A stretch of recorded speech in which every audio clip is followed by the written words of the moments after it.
नमस्कार साथियों, स्वागत है आपका मेरे इस YouTube प्लेटफॉर्म पर।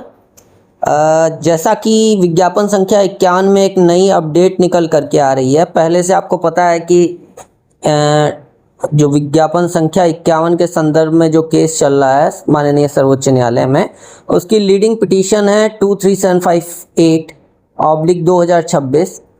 उसके साथ पहले एक पिटीशन जो है 5 विषय वाले अभ्यर्थियों की प्रीवियस एग्ज़ाम को लेकर के उसके फेवर में एक पिटीशन थी जो टैग हुई है 21 के लिए, 21 जुलाई को जिसकी सुनवाई होनी है।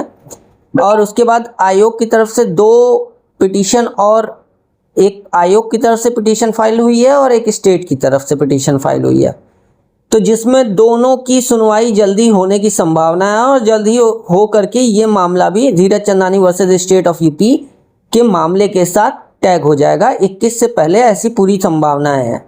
ठीक, अब एक और पक्ष जो है वो माननीय सर्वोच्च न्यायालय में अपने पक्ष को रखने के लिए पहुंच चुका है, और वो पक्ष है चयनित साक्षात्कार सूची के अभ्यर्थियों का, जो चाहते हैं कि वास्तव में जो साक्षात्कार सूची जारी हुई है उसको डिफेंड किया जाए। उसके आधार पे जो अभी इंटरव्यू के लिए एक शेड्यूल जारी किया गया है, उस शेड्यूल के आधार पर साक्षात्कार किए जाने चाहिए, और उसी साक्षात्कार के आधार पर जो अंतिम परिणाम आने हैं उस अंतिम परिणाम के आधार पर ही अंतिम चयन हो, ऐसा उन अभ्यर्थियों की मांग है।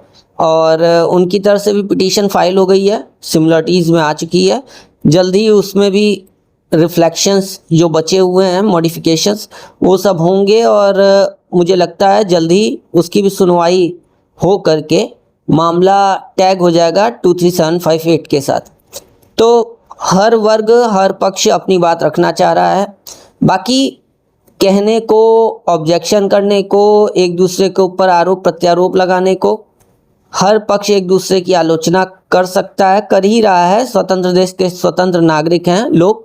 लेकिन मेरा हमेशा से एक सिद्धांत रहा है और मेरा हमेशा से एक मानना है कि लोगों को अपने पक्ष की बात रखनी चाहिए, लेकिन मर्यादित और संयमित तरीके से। और ये एक लोकतांत्रिक देश है। अगर किसी पक्ष को लगता है कि उसके साथ कुछ गलत हुआ है या गलत हो रहा है, तो संवैधानिक तरीके से वो अपनी बात रख सकता है, चाहे वो कोई भी वर्ग हो, री एग्ज़ाम के फेवर के लोग हों, प्रीवियस एग्ज़ाम के फेवर के लोग हों, चाहे जिन्हें लगता है कि कैंसिल होना चाहिए एग्ज़ाम। लेकिन सभी वर्ग अपने अपने पक्षों को लेकर के अपनी बात कहने के लिए स्वतंत्र हैं। और जहाँ तक मेरा मानना है, और मेरा एक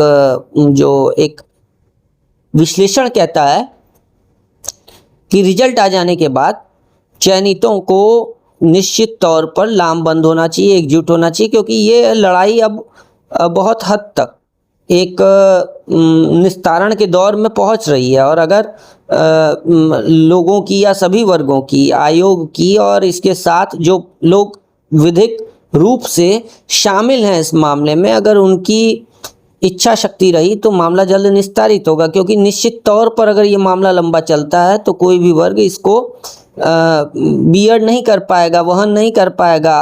अर्थ, समय, ऊर्जा, सबका एक व्यय होता है। तो इसलिए एक ये है कि जो लोग इस मामले में इन्वॉल्व हैं, अगर वो री एग्ज़ामिनेशन के फेवर में है, तो निश्चित तौर पर उन्हें लामबंद होना चाहिए, और अपने तरीके से अपनी बात को एक संवैधानिक तरीके से कहने के लिए एकजुट होकर के अपनी बात रखनी चाहिए माननीय सर्वोच्च न्यायालय में।